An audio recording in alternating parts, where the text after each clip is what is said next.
எமது சேனலை சப்ஸ்கிரைப் செய்து எம்மோடு இணைந்திடுங்கள். தராதரம் பாராது சட்டம் பாயம் அமைச்சர் நாமல் அளித்த உறுதிமொழி. உயிர்த்த ஞாயிறு தாக்குதலுடன் சம்பந்தப்பட்ட குற்றவாளிகளுக்கு தராதரம் பாராது சட்டம் நடைமுறைப்படுத்தப்படும் என்று நாமல் ராஜபக்ஷ உறுதியளித்துள்ளார். நாடாளுமன்றத்தில் இன்று உரையாற்றிய போதே அவர் இதனை தெரிவித்துள்ளார்.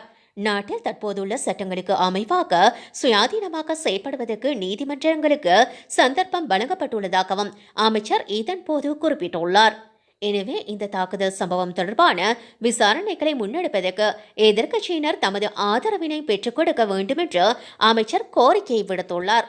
அத்துடன் உயிர்த்த ஞாயிறு தாக்குதலுடன் தொடர்புடைய குற்றவாளிகளுக்கு அரசாங்கம் உரிய தீர்வினை பெற்றுக் கொடுக்கும் என்பதில் தாம் உறுதியாக இருப்பதாகவும் அவர் மேலும் குறிப்பிட்டுள்ளார். அமைச்சர்களுடனான கலந்துரையாடலை ரத்து செய்த கோட்டபாய. ஜனாதிபதி செயலகத்தில் இன்று பிற்பகல் அமைச்சர்களுடன் நடத்தவிருந்த சந்திப்பை ஜனாதிபதி கோட்டபாய ராஜபக்ஷ திடீரென ரத்து செய்துள்ளார். இன்று பிற்பகல் 2 மணிக்கு அமைச்சர்களை விசேட கலந்துரையாடலொன்றுக்கு ஜனாதிபதி அழைத்திருந்தார். துறைமுக நகர சர்ச்சை தொடர்பாக விளக்கம் அளிக்க இந்த கூட்டம் ஏற்பாடு செய்யப்பட்டிருந்ததாகவும் கூறப்படுகிறது.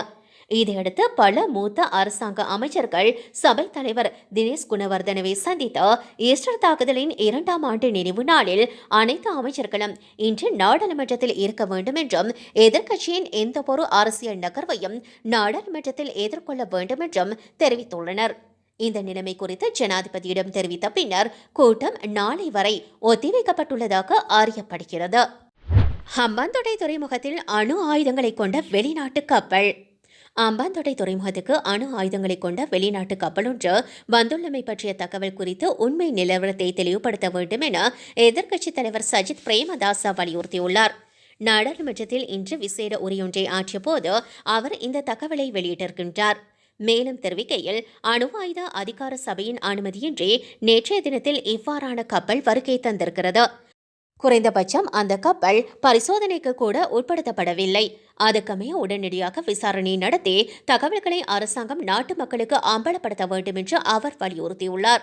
இதேவேளை குறித்த சீன கப்பலை உடனடியாக வெளியேற்றும்படி இலங்கை அணு ஆயுத மற்றும் மின்சக்தி நிர்வாக ஆணைக்குழு உத்தரவை பிறப்பித்துள்ளதாக தெரிவிக்கப்படுகின்றது. முள்ளிவாய்க்காலில் பச்சிளம் குழந்தைகள் கொல்லப்பட்ட போது மௌனமாக இருந்த பேராயர் மல்கம்.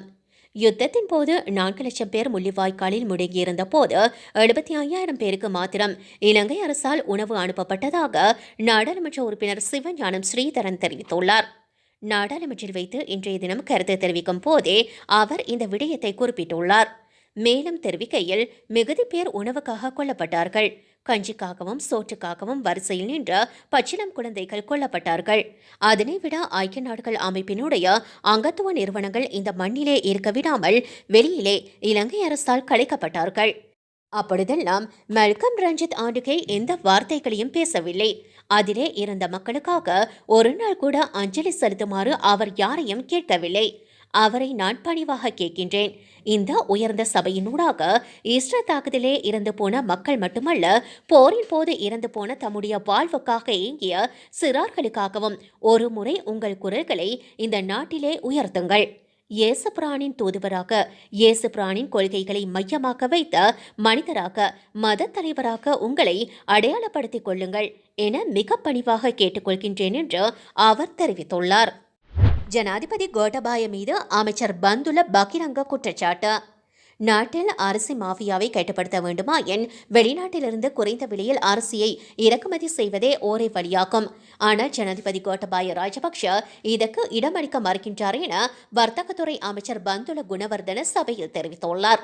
இறக்குமதிக்கு இடமளிப்பார் என்றால் நாட்டில் அரிசி விலையை இலகுவாக கட்டுப்படுத்த முடியும் எனவும் அமைச்சர் குறிப்பிட்டுள்ளார். அரிசி மாஃபியாவை கட்டுப்படுத்த முடிந்த போதும் இவ்வாறு இறக்குமதி செய்யும் அரிசி மூலமாக கோடிக்கணக்கில் கொள்ளையடிக்கப்படுவதாக கடந்த 2015ஆம் ஆண்டில் அமைச்சர்கள் ஒரு சிலர் மீது லஞ்ச ஊழல் ஆணைக்குழுவில் முறையிட்டுள்ள போதிலும் அது குறித்து எந்தவொரு நடவடிக்கையும் எடுக்கப்படவில்லை. அதேபோல இம்மால் மாஃபியாவை கட்டுப்படுத்தும் கொள்கையை முன்னெடுக்க முடிந்த போதும் ஜனாதிபதி கோட்டபாய ராஜபக்ஷ தனது கொள்கையில் இருந்து மாறுபட மறுக்கின்றார். அதாவது அரிசியை வெளிநாட்டிலிருந்து இறக்குமதி செய்ய அவர் இடமளிக்க மறுக்கின்றார். இறக்குமதிக்கு இடமளிப்பார் என்றால் நாட்டில் அரிசி விலையை இலகுவாக கட்டுப்படுத்த முடியும். பாராளுமன்றத்தில் நேற்று செவ்வாய்க்கிழமை வாய்மூல விடைக்கான வினாக்கள் நேரத்தில் எதிர்க்கட்சி உறுப்பினர் ஹேஷா விதானகே அரிசி மாஃபியாவை குறித்து எழுப்பிய கேள்விக்கு பதில் தெரிவிக்கும் போதே அமைச்சர் பந்துல குணவர்தன இதனை குறிப்பிட்டுள்ளார். மகிந்த தெளிவுடன் செயல்பட வேண்டும். பாட் சிட்டி சட்டமூலம் குறித்து கரு தெரிவித்துள்ள விடயம். நாடாளுமன்றத்தில் 3/2 பெரும்பான்மை பலத்தை முறைகேடான விதத்தில் பயன்படுத்தி தேசிய ரீதியில் முக்கியத்துவம் வாய்ந்த சட்டமூலங்கள் நிறைவேற்றப்படக்கூடாது என்று முன்னாள் சபாநாயகர் கரு ஜெயசூரிய சுட்டிக்காட்டியுள்ளார். கொழும்பு துறைமுக நகர பொருளாதார வலய ஆணைக்குழு சட்டமூலம் தொடர்பில் ஆராய்வதற்கு போதிய அளவு கால அவகாசம் வழங்கப்பட வேண்டும். ஓர் அனுபவம் வாய்ந்த அரசியல்வாதி என்ற வகையில் பிரதமர் மகிந்த ராஜபக்ஷ தெளிவுடன் செயல்பட வேண்டியது அவசியமாகும் எனவும் முன்னாள் சபாநாயகர் கரு ஜெயசூரிய வலியுறுத்தியுள்ளார். அரசால் சமர்ப்பிக்கப்பட்டிருக்கின்ற கொழும்பு துறைமுக நகர பொருளாதார வலய ஆணைக்குழு சட்டம் மூலம் பல்வேறு சர்ச்சைகளை தோற்றுவித்திருக்கிறது. இது குறித்து கரு ஜெயசூரிய அவருடைய ட்விட்டர் பக்கத்தில் பதிவொன்றை செய்துள்ளார். அந்த பதிவில் மேலும் சில சட்டமூலங்கள் தொடர்பில் வெகு விரைவில் நாடாளுமன்றத்தில் ஆராயப்பட உள்ளது. நாடாளுமன்றத்தில் 3/2 பெரும்பான்மை பலத்தை முறைகேடான விதத்தில் பயன்படுத்தி தேசிய ரீதியில் மிக முக்கியமான சட்டமூலங்கள் மற்றும் யோசனைகள் நிறைவேற்றப்படுவது தவிர்க்கப்பட வேண்டும்.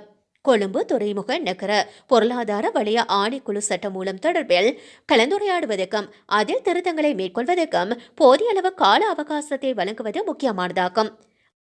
அதேபோன்று மறுபுறம் அரசியல் பழிவாங்கல் தொடர்பான ஆணைக்குழுவின் அறிக்கையை நாடாளுமன்றத்தில் சமர்ப்பிப்பதென்பது நீதித்துறையை குறைமதிப்பீடு செய்வதற்கு வழிவகுக்கும். இவற்றுக்கு மத்தியில் ஒரு அனுபவம் வாய்ந்த அரசியல்வாதி என்ற வகையில் பிரதமர் மகிந்த ராஜபக்ஷ தெளிவுடன் செயல்பட வேண்டியது அவசியமாகும் என்று அவர் வலியுறுத்தியுள்ளார். ஈஸ்டர் தாக்குதல் நாளில் நாடாளுமன்றத்தில் ஹக்கீம் மீது அமைச்சர் கடுமையான குற்றச்சாட்டு. நாடாளுமன்றத்தில் இன்றைய தினம் ஏற்பட்ட அமைதியின்மை காரணமாக சபை அமர்வுகள் சுமார் 10 நிமிடங்கள் வரை ஒத்திவைக்கப்பட்டிருந்தது. ஈஸ்டர் தாக்குதல் மேற்கொள்ளப்பட்டு 2 ஆண்டுகள் நிறைவடைந்துள்ள நிலையில் நாடளாவிய ரீதியில் அஞ்சலி நிகழ்வுகள் இடம்பெற்று வருகின்றன. ஈஸ்டர் தாக்குதல் பற்றிய விவாதத்தை நடத்தும்படி ஐக்கிய மக்கள் சக்தியினர் கோரிய போதிலும் அரசு தரப்பினரால் அந்த கோரிக்கை நிராகரிக்கப்பட்டது. இதன் காரணமாக சபா மண்டபத்துக்கு வந்த எதிர்க்கட்சியினர் ஆர்ப்பாட்டத்தில் ஈடுபட்டனர். சபை நடவடிக்கைகள் தொடர்ந்து முன்னெடுக்க முடியாத அளவுக்கு கூச்சல் நிலை ஏற்பட்டதால் 10 நிமிடங்களுக்கு சபையை ஒத்திவைப்பதாக சபாநாயகர் அறிவித்தார். இந்நிலையில் இன்றைய தினம் ஆளும் கட்சியினர் கருப்பு பட்டி அணிந்து நாடாளுமன்றத்துக்கு வருகை தந்திருந்ததுடன் எதிர்க்கட்சியினர் கருப்பு ஆடை அணிந்திருந்தனர். இதன்போது ஈஸ்டர் தாக்குதல் குறித்து பல்வேறு தரப்பினரும் கருத்துக்களை முன்வைத்திருந்ததுடன் ஆளும் எதிர்க்கட்சிக்கு இடையில் மோதல் நிலை ஏற்பட்டிருந்தது. எதிரணியின் நாடாளுமன்ற உறுப்பினர் ஹக்கீம் கருத்துக்களை வெளியிட்டதன் பின்னர் கருத்து வெளியிட்ட சபை முதல்வர் தினேஷ் குணவர்தன ஹக்கீம் கருப்பு பட்டி அணியாமை குறித்து கடுமையான விமர்சனங்களை முன்வைத்திருந்தார். உங்களுக்கு வெட்கமாக இல்லையா? நீங்கள் இங்கே எழுந்து நின்று பேசிக் கொண்டிருக்கின்றீர்கள். நீங்கள் கருப்பு பட்டியும் அணியவில்லை, கருப்பு டையும் அணியவில்லை என தினேஷ் குணவர்தன தெரிவித்திருந்தார். அத்துடன் 2019 ஏப்ரல் 21 உயிர்த்த ஞாயிறு தாக்குதலில் பலியானவர்களை நினைவு கூறும் வகையில் ஐக்கிய மக்கள் சக்தி கட்சி உறுப்பினர்கள் 2 நிமிட மௌன அஞ்சலி செலுத்தினர். உயிர்த்த ஞாயிறு தினத்தன்று கத்தோலிக்க தேவாலயங்கள், நட்சத்திர ஹோட்டல்களை இலக்கு வைத்து தற்கொலை குண்டு தாக்குதல்கள் மேற்கொள்ளப்பட்டு இன்றுடன் 2 ஆண்டுகள் நிறைவடைகின்றன. தாக்குதலில் பலியானவர்களின் நினைவாக இன்று காலை 8:45 மணியளவில் ஐக்கிய மக்கள் சக்தியின் உறுப்பினர்கள் கட்சியின் தலைவர் சஜித் பிரேமதாச தலைமையில் கருப்பு உடை அணிந்து 2 நிமிட மௌன அஞ்சலி செலுத்தியிருந்தமை குறிப்பிடத்தக்கது. அஸ்ட்ராஜெனேகா தடுப்பூசியின் பாதுகாப்பை அரசாங்கம் உறுதிப்படுத்தியுள்ளது. சில நாடுகளில் பிரச்சினைகள் எழுப்பப்பட்ட போதும் அஸ்ட்ராஜெனேகா கோவிட்-19 வைரஸ் தடுப்பூசியின் பாதுகாப்பை இலங்கை அரசாங்கம் இன்று உறுதிப்படுத்தியுள்ளது. பல்வேறு நாடுகளில் தெரிவிக்கப்பட்டுள்ள தடுப்பூசியுடன் இரத்த முறிதல் ஏற்படும் என்ற அச்சம் இருந்த போதிலும் உலக சுகாதார அமைப்பு அஸ்ட்ராஜெனேகா தடுப்பூசியை தொடர அறிவுறுத்தியுள்ளதாக சுகாதார அமைச்சர் பவித்ரா வன்னியாராச்சி இன்று நாடாளுமன்றத்தில் தெரிவித்துள்ளார். இலங்கையில் அஸ்ட்ராஜெனேகா கோவிஷீல்டு தடுப்பூசி பெற்ற பின்னர் 3 பேர் இரத்த உறைவு காரணமாக இறந்துவிட்டதாக அவர் தெரிவித்தார். தடுப்பூசி பெற்ற பின்னர் இரத்த உறைவு நோயால் பாதிக்கப்பட்ட 6 பேரில் அவர்களும் அடங்குகின்றனர். எனினும் இந்த பிரச்சினையை பரிசீலனை செய்த உலக சுகாதார அமைப்பின் சுகாதார வல்லுநர்கள் இரத்த உறைவுக்கும் தடுப்பூசிக்கும் தொடர்பில்லை என்று தெரிவித்துள்ளதாக சுகாதார அமைச்சர் குறிப்பிட்டார். எனினும் தடுப்பூசியுடன் இணைக்கப்பட்ட இரத்த உறைவால் 1 மில்லியனுக்கும் 4-5 பேர் இறப்பதை தவிர்க்க முடியாது என்று உலக சுகாதார அமைப்பினர் தெரிவித்துள்ளதாக அமைச்சர் சுட்டிக்காட்டியுள்ளார்.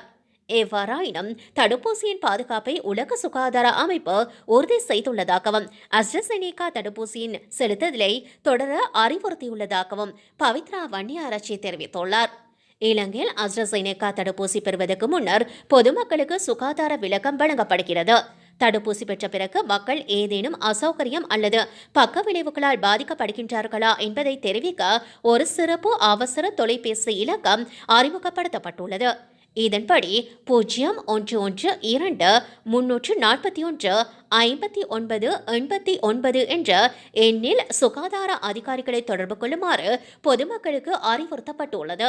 சிறப்பு மருத்துவர்களை கொண்ட ஒரு சிறப்பு பிரிவு கொழும்பில் உள்ள தேசிய மருத்துவமனையில் தடுப்பூசி காரணமாக பக்க விளைவுகளால் பாதிக்கப்படுகின்றவர்களுக்காக அமைக்கப்பட்டுள்ளது. அஸ்ட்ராசெனேகா தடுப்பூசி பெற்ற 4 நாட்களுக்கு பிறகு தொண்டை வலி, சுவாச கோளாறு அல்லது கால்வலி போன்றவற்றால் பாதிக்கப்படுகின்றவர்கள் உடனடியாக மருத்துவ சிகிச்சை பெறுமாறு பொதுமக்களுக்கு அறிவுறுத்தப்பட்டுள்ளது என்று சுகாதார அமைச்சர் நாடாளுமன்றத்திற்கு விளக்கம் அளித்துள்ளார். தடுப்பூசி வழங்குவதை அரசாங்கம் இடைநிறுத்தவில்லை என்று கூறிய அமைச்சர் பவித்ரா வன்னியாராச்சி 2வது செலுத்துகையை வழங்குவதற்கான அனைத்து ஏற்பாடுகளும் நிறைவு செய்யப்பட்டுள்ளதாக குறிப்பிட்டுள்ளார். முதல் தடவையாக அஸ்ட்ராசெனேகா தடுப்பூசி பெற்றவர்களுக்கு 2வது செலுத்துகை மே முதல் வாரத்தில் ஆரம்பிக்கும் என்று அவர் குறிப்பிட்டுள்ளார். எனவே தடுப்பூசி குறித்த தவறான தகவல்களை பரப்புவதை தவிர்க்குமாறு சுகாதார அமைச்சர் நாடாளுமன்ற உறுப்பினர்களை எச்சரித்தார். ஏனென்றால் இது தடுப்பூசி செயல்முறை குறித்து பொதுமக்களின் நம்பிக்கையை முறித்துவிடும் என்று அவர் மேலும் தெரிவித்துள்ளார். உயிர்த்த ஞாயிறு தாக்குதல் பிரதமர் இன்று நாடாளுமன்றத்தில் வெளியிட்ட தகவல்கள். உயிர்த்த ஞாயிறு தாக்குதலுக்கு காரணமான தரப்பினர் பல்வேறு பொய்களை சமூகத்தில் பரப்பி விசாரணைகளில் செல்வாக்கு செலுத்துவதன் மூலம் சமூகத்தின் கவனத்தை திசை திருப்ப முயல்கின்றனர் என பிரதமர் மஹிந்த ராஜபக்ஷ குற்றம் சாட்டியுள்ளார். இன்று நாடாளுமன்றத்தில் ஆற்றிய உரையின் போது பிரதமர் இந்த குற்றச்சாட்டை முன்வைத்துள்ளார். 2019 ஏப்ரல் 21 உயிர்த்த ஞாயிறு தினத்தில் இலங்கை வரலாற்றில் ஏற்பட்ட இருண்ட தினத்தின் ஈராண்டு நிறைவை மிகுந்த அனுதாபத்துடன் நினைவு கூறுகின்றேன். அன்று உயிர்த்த ஞாயிறு தின வழிபாட்டில் ஈடுபட்டிருந்த அப்பாவி மக்கள் உள்ளிட்ட 259 பேர் உயிரிழந்ததுடன் நூற்றுக்கணக்கானவர்கள் காயமடைந்துள்ளனர்.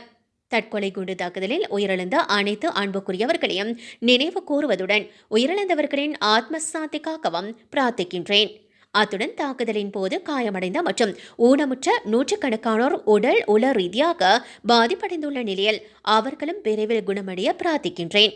இதேவேளை தாக்குதலில் உயிரிழந்த ஊனமுற்ற மற்றும் காயமடைந்த அனைவருடைய குடும்பத்தினருக்கும் ஆழ்ந்த அனுதாபங்களையும் தெரிவித்துக் கொள்கின்றேன்.